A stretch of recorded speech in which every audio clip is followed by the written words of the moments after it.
Olá pessoal, tudo bem com vocês? Hoje é a nossa aula 44 e nós vamos falar sobre a representação cartesiana de uma equação do primeiro grau com duas incógnitas. Em sessões anteriores, nós vimos algumas maneiras de calcular uma equação do primeiro grau com duas incógnitas, né? Seria mais por tentativas, né? Ou colocando alguns resultados para uma incógnita para poder achar outra. Hoje nós vamos ver a representação gráfica disso, como que a gente coloca essa equação no gráfico. A equação do primeiro grau, quando ela tem uma incógnita, ela tem uma solução, né? Que a gente achava lá o x, colocava a solução, tal. Ou ela não tem nenhuma, né? Em alguns casos, ou ela tem uma solução. A com duas incógnitas, ela tem infinitas soluções. Eu vou dando um valor para o x e eu vou achando um y. Dependendo do valor que eu der para o x, eu vou achar um valor diferente para o y. Então, a equação do primeiro grau com duas incógnitas, ela apresenta infinitas soluções. Porém, não são soluções quaisquer, não é quaisquer dois números. Não, tem uma dependência entre as incógnitas, que é igual eu falei para vocês. Dependendo do valor que eu der para o x, eu vou achar um valor para o y. Tá? Então, são infinitas soluções, porém, não são soluções quaisquer, tá? Um valor de uma incógnita depende do valor que foi dado para a outra. Por exemplo, aqui eu tenho uma equação do primeiro grau. Eu já comentei isso aqui com vocês antes. Por que primeiro grau? Porque todas as minhas incógnitas estão elevadas a 1. E aqui eu tenho duas incógnitas, né? Dois números desconhecidos, o x e o y. Então, essa equação do primeiro grau com duas incógnitas, ela possui infinitas soluções. Porém, não são soluções quaisquer. Dependendo do valor que eu der para o x, eu vou achar um valor para o y e eu vou formar parzinhos, tá? Que a gente chama de parzinhos ordenados. Por quê? O x, como eu vou colocar isso no gráfico, o valor do x é o que a gente chama de abscissa, que é o valor na horizontal do gráfico. O valor do y, a ordenada, que é a parte vertical do gráfico. E o parzinho ordenado sempre nessa ordem x e y, tá? Então, o que eu fiz? Eu joguei valores aleatórios. Posso colocar o valor que eu quiser aqui, tá? Posso colocar 100, posso colocar 1000, posso colocar fração, posso colocar número decimal. É que, lógico, para montar um gráfico, a gente procura colocar valores mais fáceis, valores menores, para eu não precisar fazer um gráfico enorme, né? Eu escolhi aqui os valores 2, 0, 1 e menos 2. Então, o que acontece aqui? Quando eu coloco x igual a 2, quanto vai valer o y? O y também vai valer 2, porque 2 mais 2 é igual a 4. A gente pode usar a ideia da resolução da equação do primeiro grau, né? Coloquei o x igual a 2, jogo ele para lá negativo, 4 menos 2, 2. E y igual a 4 menos 2, y igual a 2. Então, quando o x é 2, o y é 2. A gente formou um parzinho ordenado aqui, 2 e 2. Se eu chamar o x de 0, se eu zerar esse daqui, vai sobrar o y igual a 4, porque 0 mais 4 é igual a 4. Outro parzinho ordenado que a gente formou aqui, 0, 4. Se eu chamar o x de 1, se eu der o valor de 1 para o x, o y vai valer 3. 1 mais 3 igual a 4, né? Basta fazer o que eu falei para vocês. Joga 1 para lá. 4 menos 1, 3. Então, o y vai ser 3. Outro parzinho ordenado, 1 e 3. Se eu chamar o x de menos 2, então eu vou ter o y igual a 6. Por quê? Porque 6 menos 2 dá 4.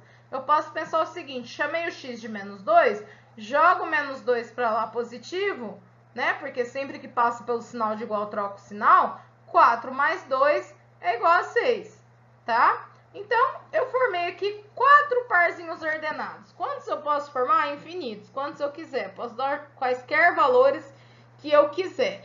Porém, não são quaisquer soluções. É o que eu falei para vocês. Um valor depende do outro, tá? Esses valores aqui, esses parzinhos aqui, resolvem a minha equação. Agora, se eu pegar um parzinho, 1, 5, por exemplo, não resolve. 1 mais 5 é igual a 6, tá? Então, não são quaisquer valores, apesar da solução ser infinita. O que eu vou fazer? Vou pegar esses 4 parzinhos ordenados e vou colocar eles num plano cartesiano. Vou colocar eles no gráfico. Aqui está a representação cartesiana da equação do primeiro grau que a gente acabou de ver. x mais y igual a 4. O que eu fiz? Eu achei lá, 2 e 2 era uma solução, ó, x igual a 2, y igual a 2. Juntei os dois, fiz um pontinho. Outra solução que a gente encontrou foi 1 e 3. Lembrando que sempre o primeiro número do parzinho é o x, que é a horizontal. Então, 1 com 3, vim aqui e fiz um pontinho. Outra solução que a gente obteve foi o 0 e o 4. E se o x é 0, o número fica em cima do y, tá? Porque se o x está 0, ele está indicando que eu não vou nem para a direita nem para a esquerda. Eu simplesmente vou subir 4, ficou 4 aqui em cima do eixo da ordenada. E outro parzinho ordenado que nós obtivemos foi o menos 2 e o 6. Então, peguei o menos 2, subi até o 6 e fiz outro pontinho. Se eu unir todos esses 4 pontinhos aqui, ó, ficou o desenho de uma reta. E em cima dessa reta tem infinitos pontos. Esses infinitos pontos que estão em cima dessa reta representam as infinitas soluções da equação. Por exemplo, pega esse ponto aqui, ó. Esse pontinho aqui é 5 e menos 1. 5 menos 1 dá 4. Resolve a minha equação x mais y igual a 4. Se eu pegar esse outro pontinho aqui, ó, 3 e 1.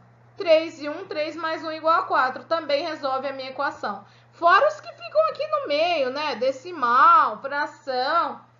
Ou seja, essa reta representa todas as soluções da equação x mais y igual a 4.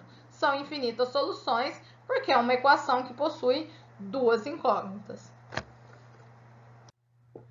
Vamos para mais um exemplo, tá? Outra equação aqui do primeiro grau com duas incógnitas, 2x mais y igual a 6. O que a gente vai fazer? A gente joga valor para o y, para o x e acha o y. Um depende do outro. Ah, mas eu quero jogar valor para o y primeiro. Funciona? Pode ser, tá? Não tem problema nenhum. Eu escolhi esses valores, tá? Escolhi 4 valores, 0, 1, menos 1 e 3. Pode escolher o valor que vocês quiserem. Ah, eu quero pôr 150 aqui. Ok, só que aí você vai ter que desenhar um gráfico lá, um plano cartesiano que chegue até o 150. Então, por isso que é interessante a gente trabalhar com números menores. Eu sempre gosto de pôr o 0, tá? O 0 já ajuda bastante. Então, eu coloquei aqui. Quando x é 0, zerou, sobrou y igual a 6. Achamos um parzinho aqui, ó. 0, 6. Quando x é 1... Ó, vou jogar 1 aqui. Lembra que tem o 2 multiplicando agora. 2 vezes 1, 2. Tá? 2 mais quanto dá 6? 2 mais 4. Ou pega esse 2, joga para lá negativo, 6 menos 2, 4. Então, outro parzinho que a gente encontrou foi 1 e 4. Ah, quero colocar o menos 1, tá? Interessante a gente sempre jogar pelo menos um número negativo. Menos 1. Se eu jogar o menos 1 aqui, vai dar menos 2. Menos 2 mais quem dá 6? Joga esse menos 2 para lá, positivo. 6 mais 2, 8. 8 menos 2 dá 6. Então, outro parzinho que eu tenho aqui é menos 1 e 8. Ah, eu quero colocar o x igual a 3. 2 vezes 3, 6. Já deu 6. 6 mais quanto dá 6? Mais 0. Então, o y é 0, tá? Basta eu pegar esse 6 e jogar para lá, 6 menos 6 dá 0. Outro parzinho. Então, eu encontrei 4 parzinhos ordenados e da mesma forma que no exemplo anterior, nós vamos jogar esses exemplos, esses pontos no plano cartesiano. Lembrando que vocês podem dar o valor que vocês quiserem, mas tem que lembrar que uma incógnita depende da outra. Eu não posso jogar aqui 0 e 7, 1 e 9. Não, eu jogo o valor para uma incógnita. A partir desse valor que eu joguei para uma, eu vou descobrir a outra. Aqui está o nosso gráfico, tá? Ó, um parzinho ordenado era 3 e 0. Se o y é 0, fica em cima do x, né? Porque se o y é 0, não vai nem subir nem descer. Então, ficou aqui em cima do x. Outro ponto que a gente tinha, 1 e 4, né? 2 vezes 1, 2, mais 4, 6. Era outro ponto que a gente achou. Fez um pontinho aqui. Outro ponto que a gente encontrou lá, parzinho ordenado, no slide anterior, 0 e 6. Se o x é 0, fica em cima do y. Outro ponto que a gente encontrou foi o menos 1 e 8, que está aqui. E da mesma forma que o exemplo anterior, traçamos aqui deu uma reta. Essa reta representa as infinitas soluções que essa equação do primeiro grau com duas incógnitas possui. Se eu andar aqui pela reta, por exemplo, ó, 2 e 2 é uma solução, tá? Eu posso encontrar aqui para trás, ou aqui, ó, 4 e menos 2 é uma solução. E mesmo aqui no meio, ó. Então, essa reta é formada por infinitos pontos e esses infinitos pontos representam as infinitas soluções da minha equação do primeiro grau com duas incógnitas. O que vocês percebem, pessoal? Nos dois exemplos deu uma reta. Sempre a representação gráfica de uma equação do primeiro grau com duas incógnitas vai ser uma reta. É interessante dizer, pessoal, que não precisa colocar 4, 5, 6 pontos. Eu fiz os dois exemplos para vocês com 4 pontos. A gente descobriu 4 pontos para poder unir. Mas, geometricamente, vocês sabem, né? A gente sabe que para desenhar uma reta eu preciso só de 2 pontos. Quando eu quero desenhar uma reta, eu ponho um pontinho, outro pontinho. Se eu unir, já vai dar aquela reta. Por aqueles 2 pontos vai passar só uma reta, não passa mais de uma. Então, na verdade, quando eu quiser colocar a minha equação no plano cartesiano, eu não preciso achar 4 pontos, 5 pontos, 6 pontos. 2 pontos é suficiente. Se eu tivesse feito esse meu exemplo, ou mesmo o anterior, só com 2 pontos, só com 2 parzinhos ordenados, acabou, já teria achado, já teria como traçar a reta. Ó. Se eu tivesse só esses 2 pontos, eu já conseguiria traçar a reta. Se eu tivesse só esses 2 pontos, eu já conseguiria traçar a reta. Então, não precisa fazer 4 pontos, tá? A gente faz para vocês entenderem melhor. Mas a partir de agora, vocês sabem que com 2 pontos bastam para eu achar o gráfico de uma equação do primeiro grau. Por quê? Porque basta 2 pontos para eu desenhar uma reta. E o gráfico de uma equação do primeiro grau é sempre uma reta. Bom, então aqui eu coloquei para vocês um resuminho mesmo do que a gente viu, né? Pela sessão anterior, você já percebeu que a representação cartesiana de uma equação do primeiro grau com duas incógnitas é sempre uma reta. Nunca vai dar um círculo, nunca vai dar uma curva, tá? Então, se vocês forem desenhar e deu uma curva, tem algum pontinho errado, pessoal. Sempre, sempre uma reta. Se não der uma reta, é porque tá errado. Tem alguma coisa errada com os pontos lá, com as coordenadas que vocês colocaram. Como 2 pontos são suficientes para determinar uma reta, conhecendo-se 2 pontos que satisfazem a equação, já é possível traçar a reta que a representa. Então, não precisa ficar fazendo 3, 4, 5, 6, 10 pontos. Nos nossos 2 exemplos, nós usamos 4, mas precisa, né, necessário somente 2. Com um ponto não tem jeito, né, gente? Tem que ter pelo menos 2 para a gente traçar a reta. Tudo bem, pessoal? Então, por hoje é só. Espero que vocês tenham gostado. E até a nossa próxima aula.